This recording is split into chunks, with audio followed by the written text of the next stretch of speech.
How's it going, everyone? I hope you're all doing well today. This is a requested run by MegaJago990. I love this guy because they are always in the comment section. They are so invested in my content. I know that they've been requesting this one, so I really wanted to do this build for them. And I realized about halfway through this build that this is really legit. Magnetic grenade and symmetrical lance. So let's think about this for a second. So symmetrical lance is a ranged weapon. It can hit multiple enemies at once. Magnetic grenade is a skill that'll group enemies together. So in theory, it should work, right? Sometimes I think that, and it ends up not being the case, but I am very, very proud to say that this build absolutely works. And again, shout out to MegaJago990 for suggesting it, because this is something I would have never thought of, because these are two items that I never use in my run. So you guys are going to really enjoy this one. Leave a like, subscribe for more Dead Cells content, and enjoy the run, everybody. Alright, so we're going to start off right away just fighting elites.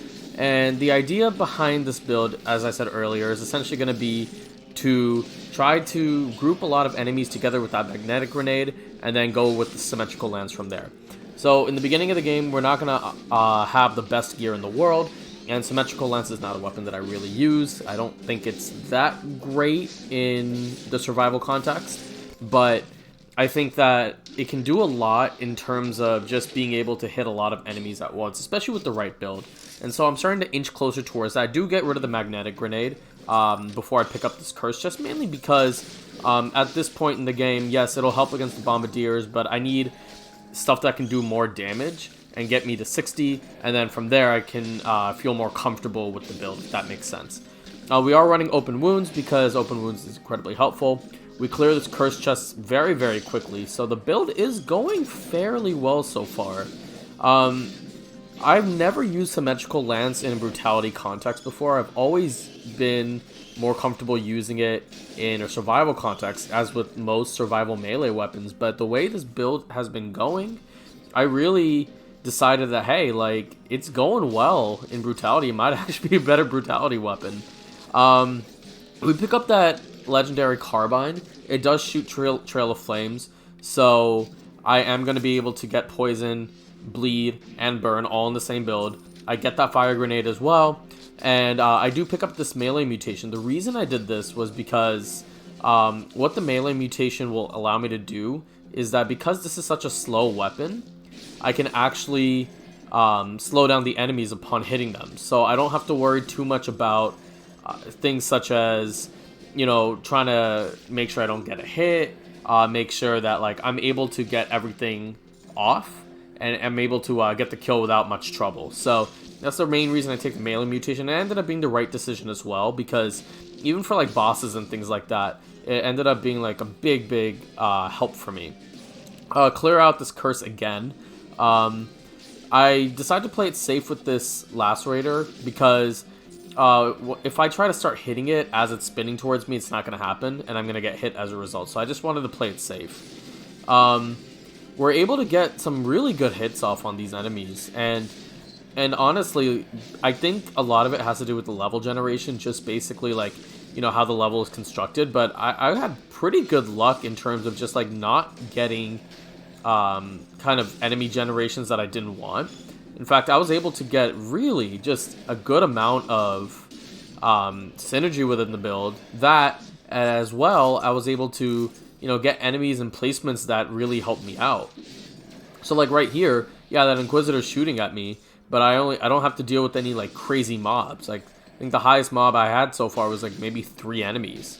But the nice thing about the symmetrical lance is that it can actually deal with mobs quite nicely. It very much struggles against bosses, but you can see right here, against these 2 corpse juices, the little spawner things, they're actually able to go down pretty quickly because of the fact that I'm just doing so much damage with lacerating aura, hitting both of them at once, getting the crits. It's so nice to have. I pick up the curse chest.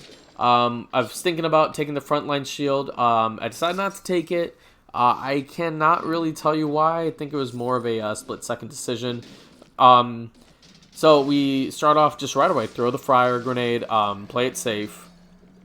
And I shoot the carbine just to get residual damage off, kill the Inquisitor, and now I can just apply the magnetic grenade and get the kill on all those enemies. I almost end up getting hit by the Bombardier. Luckily, didn't take the hit. We have 4 enemies left on this curse, and we have a long ways to travel to find the other 4. Basically, the problem with Ossuary is that sometimes it's just such a big level, and you can't really see things up ahead, so that can be a big problem sometimes. I smash down, but I see the Inquisitor at the very last second, so I know that he's down there waiting for me, so I'm gonna smash down, kill the corpse juices, and then kill the Inquisitor. So sometimes you just gotta take your time, and that's perfectly fine to do. I throw the fire grenade, and that should kill the spawner, and then get me out of this curse. So that was really nice to have. Also, I have enemy slowdown nearby, so because of that, that gives me even more time to get my hits off with the lance. And because of that, like, this build is just rolling. I'm able to get a lot of hits off. It's been really nice so far. This build has turned out way better than I could have possibly hoped for. And I think having something like open wounds is a big reason why. Because of the fact that, yeah, like, you know, I have something that can give me extra damage, and the carbine is helping at the same time, and just in general, I just have so much synergy within the build. I'm just able to do whatever I want right now. And against Concierge, like, I barely even need to hit him with the lance. Like, I can do it. But the nice thing about the lance is that I can fire off as much as I want because of that melee mutation, and I'm in a spot where I'm not going to have to deal with his aura hitting me. I can jump, and then dodge, get out of there. He'll put his aura up again, and then he's going to start jumping towards me. And as soon as he starts jumping towards you, that's actually the easier part of the fight than if he wasn't doing that, because he lasts less time with this aura after he starts jumping. It's just something I noticed. It's a little weird, but yeah. We're just going to finish off by keep firing the carbine and then wait for my skills to come back, and then, you know, do all that stuff. Just play very safe. I might as well just get the... you know, just get the perfect on this fight, and we're able to do so. So, again, like I said, build's going extremely well so far. I cannot be more happy with how this is turning out. So now we're taking our talents over to the Stilt Village. Shout out to LeBron James. And really, the thing about these pirate captains is that because this weapon is so ungodly slow, there is a big chance they're going to be able to shoot their little, what's it called there? Little cannonballs at me before I even get a chance to attack. So it's really just about being mindful about, again, just the space and where you are. And I've said this so many times about just being mindful of just everything that's going on. So this is a very good example of the magnetic grenade just doing work, grouping those enemies together and allowing me to get those kills. Right here is another fantastic example, just unloading on all of these enemies. And the victim slowdown mutation, or not the mutation, the affix, actually allows me to be able to slow down enemies nearby as I pick up a colorless magnetic grenade for the curse. It really does a great job in just getting all these enemies grouped together, so I don't need to worry about a thing. I really underestimated both the symmetrical lance and the magnetic grenade. Like, I don't think the symmetrical lance is like the best weapon in the game by any means, but I think the magnetic grenade is a lot better than I've been giving it credit for. It was C tier in my 1.6 tier list. I think it's definitely going to move up a tier or two. So right here, you're going to see really why I like this build so much. So you're going to see about 55 enemies coming towards the right side. I'm going to drop my magnetic grenade, and then I'm going to hit everyone with the lance, and then I'll be able to clear the curse in just one shot. So 1, 2, there we go. And that's the curse. I cleared out that curse in one shot. So it was really just, it was awesome. And these magnetic grenades also do work against these kamikazes, which is absolutely necessary for a build like this.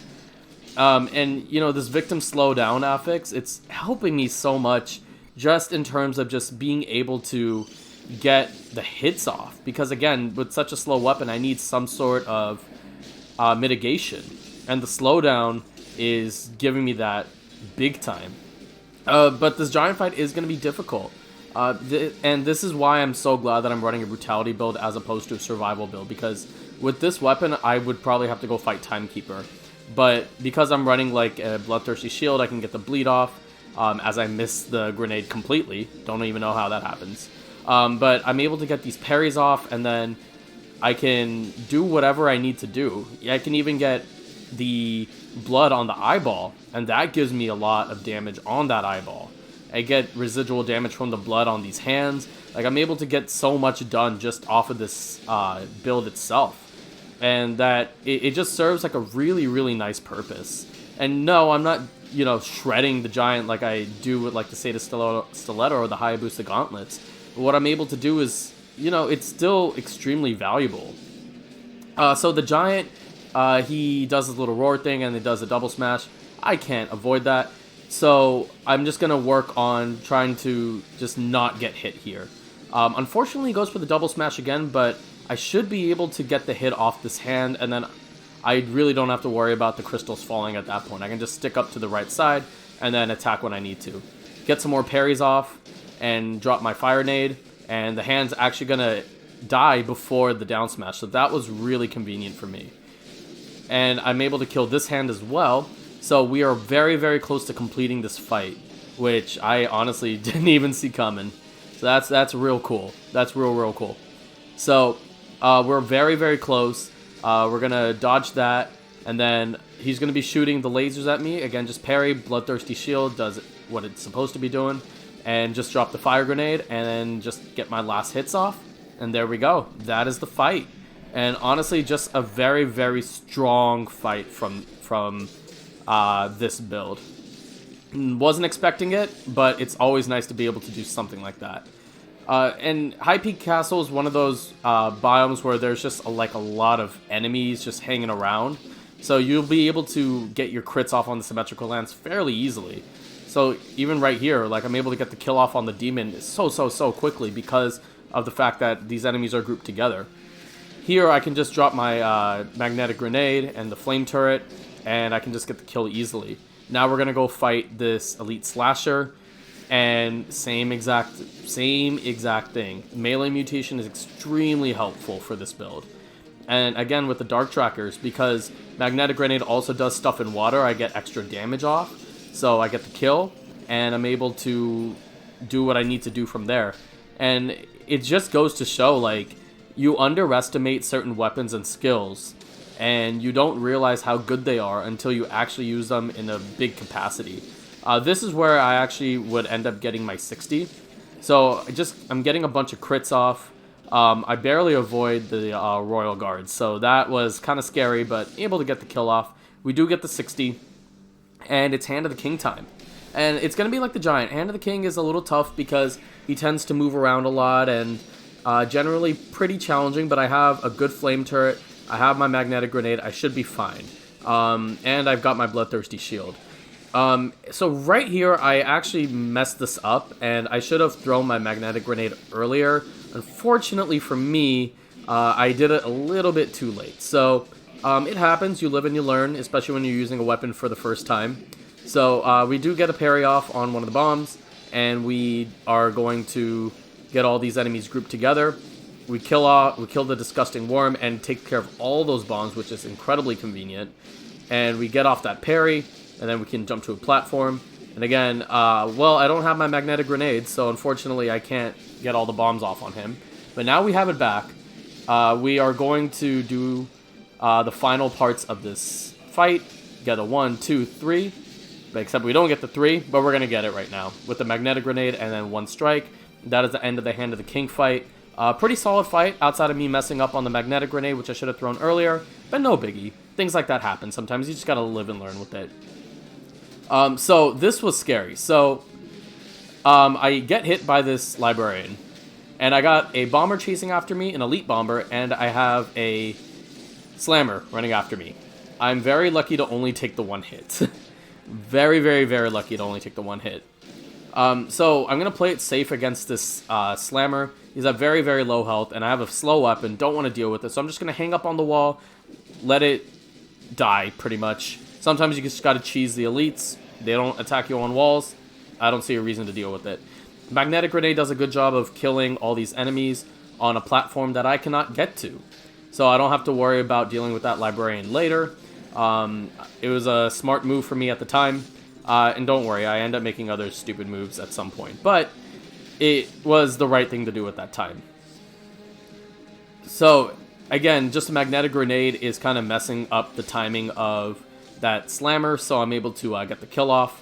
So it's just things like that. Magnetic grenade isn't just for grouping enemies, it can also interrupt timing, so that's also extremely convenient for that. So we're going to get the kill, get that second key, and we are moving forward now. What was nice about that bomber is that he was throwing the bomb at me, and then I had to multitask with this librarian. But I don't have to multitask because what I ended up doing was something much more productive, which was use a magnetic grenade, get the get that little bomb to kill the bomber, and then from there I should be set. Right there is another example of how good the magnetic grenade was against that mob, and I was able to take care of it very, very, very easily. This is the best part though. So I have those two elites up there. Watch what I do because this was awesome. So we dropped the magnetic grenade up there. 1, 2, there we go. That was so awesome. I rarely ever do that. I usually just let them die down the elevator. But I felt so confident in that build. Like I was like, okay, let's just do it. And it paid off. Very, very cool moment. This is the last fight, the collector fight. He's going to be doing his usual shenanigans. Gonna be a pain in the butt, as usual. He's gonna be healing right away, which is nice. I get at least one heal on him. Again, with the slow weapons, sometimes you just gotta be able to get as much as you can off on him. So we just keep smacking him, and then he's gonna be going up. But by the time he comes, by the time these enemies are dead, and I get some hits off, I should be able to get him on the second heal, which happens because I'm able to get the crit. Magnetic grenade again just does an excellent job, and you're gonna see something really cool from the magnetic grenade at some point, and I'll be able to show you guys. I do the rolling thing. It's after a while you just get used to being able to do this attack. I mess up my parry because I don't see the attack coming because the magnetic grenade is so slow. But because he's healing and he's on 3 heals, now I can just wait for my magnetic grenade to cool down, and by the time I'm back up there, now it's back up to normal. So he's gonna do the little laser thing on me again. We have him very, very close to being dead, but the magnetic grenade is gonna pull all the ceiling stuff towards him, and that is so awesome. And that's what allowed me to get the panacea off on him. So we're just gonna keep parrying. For some reason, I am not able to get many hits off, but we finish him off right there. And that was just a fantastic, fantastic build. Thank you, Mega Jago, for recommending this to me. I severely underestimated how good the magnetic grenade was, especially with the weapon with so much range. And with the melee mutation, it allowed me to do so much work. So really, seriously, thank you for recommending that build to me. If you or anyone else has any suggestions for any builds that they would like to see, absolutely leave them in the comments. You can follow me on social media on Instagram, Twitter, and Twitch. I have the links all there. I have my Reddit on there as well. You can DM me anytime. Just questions, build suggestions, anything like that. Thank you guys so much again. It really means a lot that y'all would take time out of your day to watch my content. Leave a like, subscribe for more Dead Cells content, and stay safe, everybody. I know that we got the coronavirus spreading around right now, so if you're in an infected area, stay home, wash your hands, be hygienic, don't go to crowded places, all that stuff. Just take care of yourself, guys. Have a great night, everybody.